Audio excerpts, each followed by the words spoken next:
میں ایک گل تھانوں پہلے دسنا چاہ ایک خطبہ حضرات علماء حضرات انہاں دا ایک اپنا مائنڈ ہوندا ہے. بعض اوقات جڑا ممبر تے باندھ ہے وہ تقریر اس مقصد کریندے کہ میں گھنٹہ ٹپاونا ہے تے رنگ بناونا ہے. ٹھیک ہے نا, میں وہاں تک ماشاءاللہ تقریر کامیاب ہو گئی ہے. میرا مقصد یہ نہیں ہوندا, میرا مقصد یہ ہوندا ہے کہ جڑا 150 200 400 بندہ آیا ہے وہ کچھ دماغ وچ پا کے ونجے تے اپنے اندر اچھی تبدیلی پیدا کر کے بنے. اس واسطے ٹیوننگ ہوندی ہے نا, اس سے ذرا ٹائم لگ گیا تے توجہ بھی چاہیے ہوندی ہے.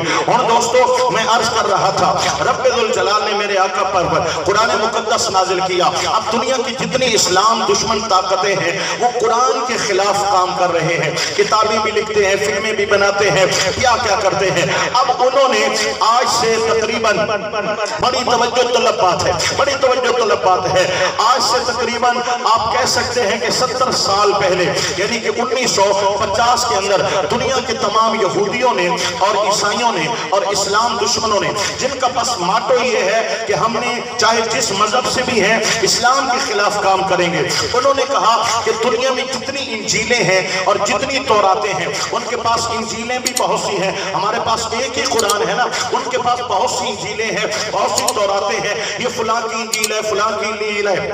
پھر اس کے اندر جو ہے جو انجیلیں ہیں مثلا ایک ہی طرح کی انجیل ہے تو اس کا آپس میں جو معاملہ ہے کہ اس کے اسباق کتنے ہیں, اس کے چیپٹر کتنے ہیں. انہیں قاری صاحب انہیں مہربانی کرو, اس کے واہ نہیں ہوں انہیں دکھونے تو جرمان الگ سے اس ٹائم انہیں 100 انہیں تو سب 500 والا نوٹ سکنا کو دی, اور مردی نے جتنے دفعہ انہیں دیکھو جا.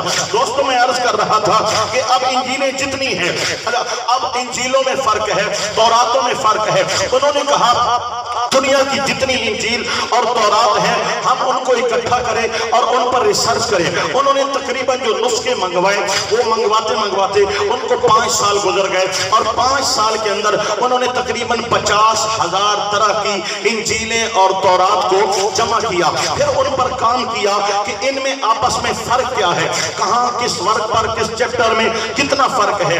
انہوں نے 15 سال بعد اس پر تحقیق کی, یعنی 1950 میں کام شروع کیا اور 1970 تک وہ کام کرتے رہے. یا 1970 میں انہوں نے رپورٹ دی, ریسرچ جو آیا تھا انہوں نے گوگل پر اس کو وائرل کیا تو ان کو جواب یہ آیا کہ جناب دنیا کی تورات اور انجیل کو ہم نے جب جمع کیا ہے ان میں 1,25,000 سے زیادہ تضادات نظر آئے ہیں. ایک کتاب میں اور ہے, دوسری میں اور ہے, ایک میں حکم اور ہے, دوسری میں اور ہے, ایک چیپٹر ایک کتاب میں ہے, دوسری کتاب میں نہیں ہے, کہیں لفظوں کی خرابی ہے, مضمون کی خرابی ہے, کہیں پر کوئی پوری چیپٹر ہی غائب ہے. ہم آیت کہتے ہیں نا, وہ چیپٹر کہتے ہیں یا وہ سبق کہتے ہیں. اس طرح 1,25,000 تضادات, یعنی کہیں پر ایک میں حلال ہے دوسرے میں حرام ہے, ایک میں ہے دوسرے میں نہیں ہے. تورات اور انجیل کو انہوں نے جمع کیا اور 1,25,000 سے زائد ان کو آپس میں اسی کتابوں میں اختلافات نظر آئے. 1970 کے بعد انہوں نے کہا دنیا کے تمام ممالک سے, اسلامی ممالک یا غیر مسلم ممالک, جہاں جہاں قرآن پرنٹ ہوتا ہے قرآن کو لایا جائے اور ہم قرآن پر تحقیق کریں گے اور بتائیں گے قرآن میں کتنا اختلاف ہے, قرآن میں کتنا تضاد ہے, لفظوں میں کتنا تضاد ہے, مفہوم میں کتنا تضاد ہے, صورتوں میں کتنا تضاد ہے, اور جو ہے اس کی جو آیات ہیں اس کی صورتیں ہیں, اس کے بارے ہیں, اس میں کتنا تضاد ہے. انہوں نے پوری دنیا سے قرآن کے 50,000 نسخے جمع کیے, عرب کے چھپے ہوئے مختلف نسخے, پاکستان کے چھپے ہوئے مختلف نسخے, اسی طرح لیبیا ہے, یونان ہے, شام ہے, مصر ہے, یمن ہے, وغیرہ وغیرہ. 50,000 دنیا بھر کے نسخے قرآن کے انہوں نے جمع کیے, اور جمع کرنے کے بعد انہوں نے پھر قرآن مقدس پر 15 سال تحقیق کی ہے. 15 سال تحقیق کرنے کے بعد انہوں نے 1990 کے اندر دوبارہ رپورٹ شائع کی ہے کہ ہم نے دنیا سے قرآن کے 50,000 نسخے جمع کیے ہیں, ان کا آپس میں موازنہ کیا ہے.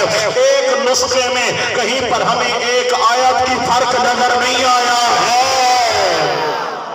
یہ وہ بول رہے ہیں جو قرآن کے دشمن ہیں, جو قرآن کے خلاف کام کر رہے ہیں.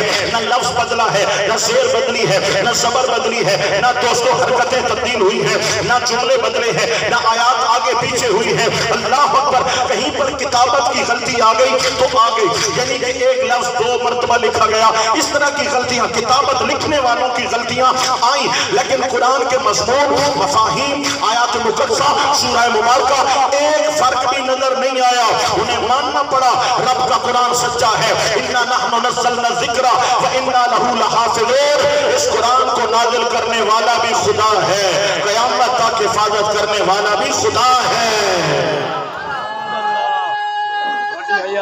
اللہ اکبر۔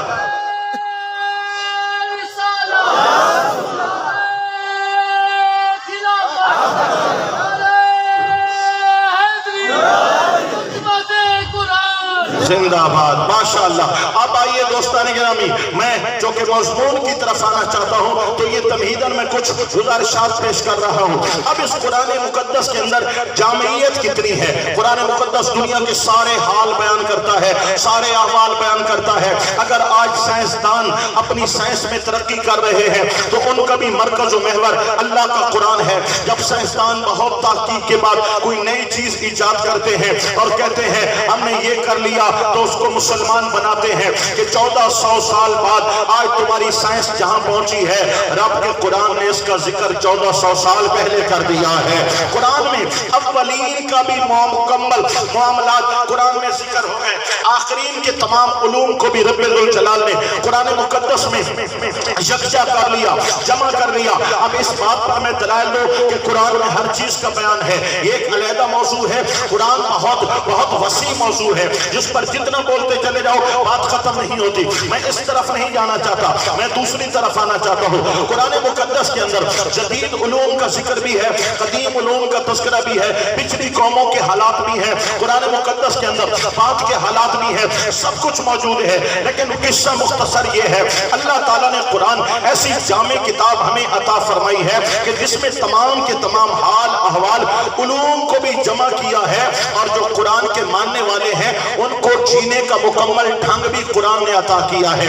اگر ہمارے عقائد کا مسئلہ ہے، جملہ عقائد ہمارے قرآن مقدس میں موجود ہیں۔ اگر عقیدہ اللہ کی ذات کے لیے ہے تو مکمل عقیدہ رب الجلال کی ذات کے لیے، وہ واحد ہے، وہ لا شریک ہے، وہ یکتا ہے، وہ خالق ہے، وہ مالک ہے، وہ کن کہہ کے زمین و آسمان پیدا کرنے والا ہے، وہ اپنی کل کائنات بنانے میں بھی تنہا ہے، چلانے میں بھی تنہا ہے، وہ رب ہے، وہ واحد ہے، لم یلد ہے ولم یولد ہے، وہ رب الجلال ہے۔ یہ مکمل قرآن کے اندر عقائد موجود ہیں۔ اور جب اللہ کریم اپنی ذات پہ دلالت، ایک ایسی ذات جس کو دیکھا نہیں ہے اس پر یقین کرنے کے لیے دلائل دیتا ہے، تو رب الجلال آنکھیں کھول دیتا ہے۔ مکے کے کافر دل کے اندھے تھے، دلوں پہ مہریں لگی ہوئی تھی، ان کو سمجھ نہیں آئی۔ قرآن ان کی زبان میں نازل ہوا تھا اور قرآن نے پکار پکار کے کہا تھا ذرا دیکھو تو صحیح، یہ زمین کو پھیلانے والا کون ہے؟ آسمان کو بغیر ستون کے کھڑا کرنے والا کون ہے؟ آسمان کو اٹھانے والا کون ہے؟ یہ دریاؤں کو چلانے والا کون ہے؟ کون ہے جس نے سمندروں کو گہرائیاں دی ہیں؟ کون ہے جس نے ستاروں کو چمک دی ہے؟ کون ہے جو سورج اور چاند کا ایک نظام چلا رہا ہے؟ کون ہے جو دن اور رات کی تبدیلی لا رہا ہے؟ کون ہے کہ تم زمین میں دانا ڈالتے ہو، وہ زمین پھاڑتا ہے، اس دانے کا سینہ پھاڑتا ہے، تمہیں سبزیاں دیتا ہے، تمہیں پھل دیتا ہے، تمہارے کھیت لہلہاتے ہیں۔ یہ میٹھے چشمے دینے والا کون ہے؟ یہ پھلوں کو ذائقہ دینے والا اور پھولوں کو رنگ دینے والا کون ہے؟ کون ہے جس نے انسان کو اتنا پرفیکٹ بنایا ہے؟ اپنے پاؤں دیکھو، اپنے ہاتھ دیکھو، اپنے دانت دیکھو، اپنی آنکھ دیکھو، اپنے کان دیکھو۔ ایک بندہ جس کا ایمان نہیں ہے اگر آنکھیں کھول کے قرآن کو پڑھتا ہے بغیر دیکھے اسے رب کی ذات پہ یقین ہو جاتا ہے۔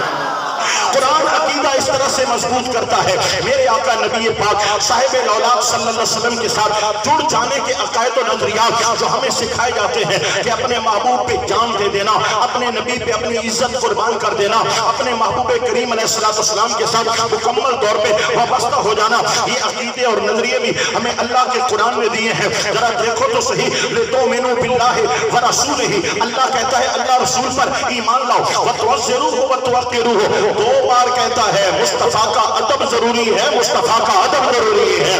یہی اللہ کا قرآن ہے جو کہتا ہے یا ایھا الذین آمنوا استجیبوا للہ ولرسولہ اذا دعاکم، اے لوگو جب میرے پاک محمد تمہیں بلائے ہر کام چھوڑ دیا کرو، میرے محمد کے قدموں میں آ جایا کرو۔ یہی قرآن کہتا ہے وَلَوْ أَنَّهُمْ ظَلَمُوا أَنفُسَهُمْ جَاءُوكَ، اے گناہگارو اگر گناہ کر بیٹھے ہو تو